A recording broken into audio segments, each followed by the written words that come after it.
Clark is a superstar. Not a female superstar. She is a superstar. We were coming to see Caitlyn Clark play. She moves the needle. The WNBA has been looking for someone who moves the needle. Same thing. Why her? Well, I was just about to say same thing for Angel Reese when I had a chance to cover their games. But I think Caitlyn represented, and again, some of this to me probably is not fair to her because it was not anything that she said or was truly based on her personality, but she was a white girl. Barstool boss and pizza rancor Dave Portnoy, I don't know, I'm out of my mind today, has blasted the race baiters who believe Caitlyn Clark is only popular because she is white. Have you ever heard a claim so mind-boggling that it stops you in your tracks? That's exactly what's happening with rising basketball phenom Caitlyn Clark. Her record-breaking stats draw millions of eyes, yet one ESPN commentator insists the real reason she's so popular is that she's a white girl from the Midwest. According to this theory, all those jaw-dropping highlights and insane three-pointers mean nothing without the so-called advantage of her background. Caitlyn Clark isn't just a good basketball player, she's a revolution waiting to happen. Fans call her a walking highlight reel, and the numbers back that up.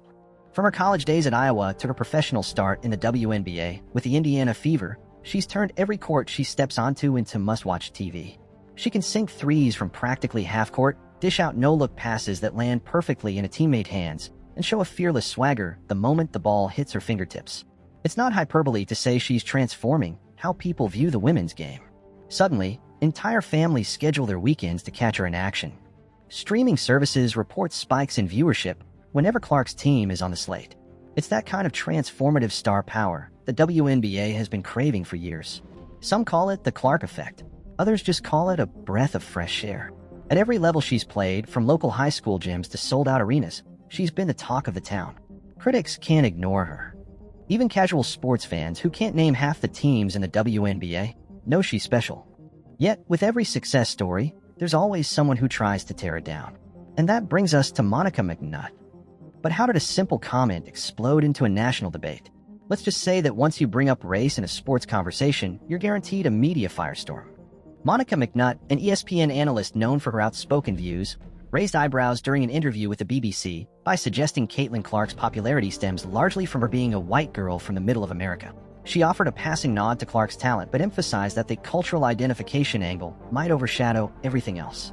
Fans were quick to point out that Clark's dizzying array of buzzer beaters and triple-doubles probably plays a far bigger role in her stardom than her zip code or skin color. Still, McNutt's words struck a chord, and not in a pleasant way. For many, it felt like a blatant attempt to diminish the gravity of Clark's feats on the court. They wondered if McNutt would say the same about any other player, or if Clark had become a convenient target for controversy. The trouble is, this wasn't even McNutt's first questionable statement about Clark. She had previously offered lukewarm praise at best, once suggesting Clark deserved about 60% credit for the Fever's playoff resurgence, a bizarrely specific figure, given the Indiana Fever hadn't sniffed the postseason in 6 years until Clark arrived. Then, during the Rookie of the Year debate, McNutt championed Angel Reese, offering team success as the main factor, but ignoring that the Fever's own turnaround happened largely on Clark's back. Some fans see it as jealousy. Others call it race baiting. Either way, the tension was high. And that's precisely when Dave Portnoy decided to join the conversation, armed with a mountain of statistics. Dave Portnoy, founder of Barstool Sports, isn't one to stay quiet when he sees something he dislikes, especially if he believes it's unfair or misleading. After the women's NCAA tournament in 2025, he shared viewership numbers that delivered a hammer blow to any claim that Clark's popularity is solely about her being white. Here's what he highlighted. Caitlyn Clark's Iowa squad drew 18.9 million viewers in the 2024 championship, an all-time record for women's college basketball. A year later, Paige Bueckers, another white star from a similarly Midwestern state, led her team to the championship, only to bring in 8.5 million viewers. That's a gap of over 10 million sets of eyes, and both athletes are white. If fans are tuning in just to see a white girl from the Midwest, then why didn't Bueckers command anything close to the same ratings? Portnoy's argument is simple yet devastating. It says, yes, Clark is white, but that alone can't explain the massive jump in viewer interest. Look at the direct comparison. For race-based theories to hold water, Bueckers and Clark should have posted similar numbers. They didn't. Clark soared. Bueckers, while still popular, didn't come near that level of fan frenzy. Suddenly, McNutt's claim looked shaky. 1,000 what-ifs appeared, but the numbers were right there, staring back at everyone.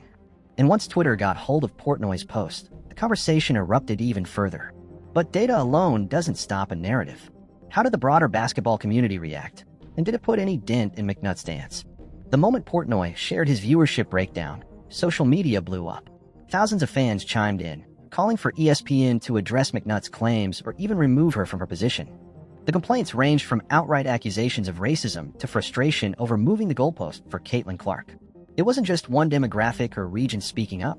People across the spectrum said they'd had enough of McNutt's contradictory reasons for why Clark shouldn't get full credit. First, it's team success, said one fan. Then when Clark's team succeeds, it's all about other players. And if that doesn't work, suddenly it's her race that explains the hype. Others pointed out that McNutt's tune changes depending on the player. She seems to give unwavering praise to some stars, while nitpicking Clark's success to an extreme degree. The question why hung in the air. Some speculated jealousy or personal bias. Others suggested it might be a publicity strategy. Controversial takes drive clicks and ratings. However, the collective voice on social media was firm. It's the highlight reels, the stunning on-court performances, and the overall excitement of watching Clark do things that were once unimaginable in the women's game. According to them, you can't chalk that all up to demographic coincidence. But does any of this overshadow Clark's actual accomplishments in the WNBA? Far from it. If anything, it's pushed more fans to tune in and see what the fuss is about. When Caitlyn Clark joined the Indiana Fever, the franchise was in basketball limbo. Missing the playoffs year after year, the team struggled to gain traction or build a reliable fan base. Then Clark arrived, and everything changed. Her skill set defies the usual rules. She has a Steph Curry-esque range that forces defenders to come out 25, 30 feet from the basket. That spacing opens lanes for her wizard-like passes to bigs like Aaliyah Boston, who can finish around the rim with ease. Shooters like Kelsey Mitchell can spot up, waiting for a last-second dish when defenders collapse on Clark. The energy and confidence she brings make her teammates run harder, cut smarter, and believe they can win. It's not just the on-court product that's improving. National networks suddenly lined up to broadcast Fever games. The team is projected to have over 200,000 more attendees this season compared to any previous high. Merchandise is flying off shelves. Young fans of all backgrounds show up in Clark 22 jerseys, hoping for an autograph or even just a glimpse of the star player. Because of her unique playing style, other WNBA teams are rethinking their defensive strategies. Some have tried box-and-one defenses, rarely used at the professional level, to slow her down. Others load up on agile perimeter defenders. But no matter what they try, Clark seems to find an opening. She's that kind of once-in-a-generation athlete who bends the entire competitive landscape around her. The question is, does any of this matter to commentators who still frame her popularity in simplistic terms? The stats say yes, the fans say yes, and the entire league is pivoting to keep pace. But critics remain unconvinced. Some argue that comparisons with Angel Reese or Paige Bueckers prove certain points about race or hype. Angel Reese is no slouch, a fantastic player who also draws attention for her dynamic style and outgoing personality. Paige Bueckers garnered her own wave of hype, being touted as one of the best prospects in women's hoops. Yet neither has matched Clark's explosive impact on viewership and fan enthusiasm. The difference? Clark's style is tailor-made for the modern basketball landscape. She steps back for 30-footers like it's a casual jump shot, slings mesmerizing passes through traffic, and isn't afraid to talk a little trash if the moment calls for it. Fans can sense that energy. It resonates with how the men's game has evolved, focusing on pace, space, and flair. Yes, Bueckers and Reese have their loyal followings, but the raw numbers, TV ratings, social media impressions, and actual seats filled show that Clark is carving out a lane all her own. If it was purely about race, every white player from a similar background would see the same effect. That's not happening. Yet critics still try to paint it as something else. They say the hype is exaggerated, or it's purely about marketing budgets. But the scoreboard and the ratings keep proving otherwise. Why would someone like McNutt or any analyst repeatedly push a narrative that seems so at odds with the facts? One possibility is that controversy sells. In a media landscape where tweets and hot takes generate clicks, it's easier to ignite debates by stoking sensitive topics like race. Others speculate it could be personal feelings. Maybe McNutt or other commentators see Clark overshadowing long-established veterans, or they resent the rapid branding deals Clark secured. She's landed endorsements worth millions before even fully settling into her pro career, fueling chatter about whether the system is fair. There's also a hint that jealousy might play a role. When you see one player accomplish in months what others have chased for years, it can breed resentment. Commentators might pick at any angle, no matter how flimsy, to bring her down a peg. But the more they try, the more it seems to boomerang back. The data around Clark's popularity and performance is too solid to dismiss. She's not just a regional darling or a player who draws a crowd because of novelty. She's a one-woman phenomenon who can truly shift an entire sports culture. Still, the race-based argument persists. And as long as it does, this debate isn't going away anytime soon. Behind the scenes, the Indiana Fever's front office is making major moves to capitalize on Clark's talents. They're redesigning their offensive sets to highlight her distance shooting and vision. They're bringing in role players who excel at spacing the floor, so that every time Clark steps across half court, the defense is terrified. This approach isn't just about winning this season. It's about establishing a brand of basketball that's both entertaining and effective. Imagine a team that consistently scores 90-95 points in a league where teams historically average much less. That's the direction the Fever want to go, and Clark is at the center of it all. Other teams have noticed. You see them signing specific types of defenders, players with speed and length to chase Clark around. They schedule extra practice sessions to work on hedging high screens, knowing Clark might pull up from 28 feet at any moment. Nobody wants to be the next highlight reel victim when she sinks a dagger in the final minutes. From a business perspective, the Fever are a hot commodity. Corporate sponsors are lining up, merchandise is selling out, and casual fans who never watched the WNBA now tune in religiously. All of that synergy points to a bright future not just for the Fever, but for women's basketball as a whole. The Clark effect lifts everyone around her, teammates, opponents, the league, and even fans looking for a new hero to cheer for. So what happens if the critics keep doubling down on the race argument? The Fever's front office doesn't seem too worried. Their stance is that wins and profitability speak louder than any commentator's misguided opinion. Let's circle back to that essential point, numbers. The record-setting NCAA final between Iowa and LSU in 2024 didn't just break records, it smashed them, hitting 18.9 million viewers. That dwarfed the 2025 final by over 10 million, despite both finalists in 2025 also featuring big-name talents. If Clark's popularity hinged only on race, we'd see a similar spike for any player matching her demographics. But we don't. Time and again, the scoreboard reveals the truth. Even as the WNBA experiences gradual growth overall, the Fever's rise in ratings and ticket sales is outpacing many other teams. Social media chatter about Clark dwarfs that of other rookies, and her highlight clips go viral at a rate that's practically unheard of in women's basketball. There's no question about her skill.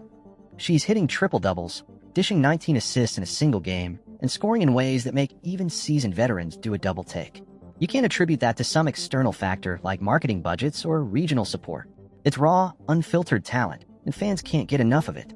Which leaves critics with one last straw to grasp: intangible negativity. Call it a fluke, say it'll fade, or shift blame to race. But the rest of the sports world is watching, and they're not buying it. Here's the real bottom line: Caitlyn Clark is far more than any label someone slaps on her.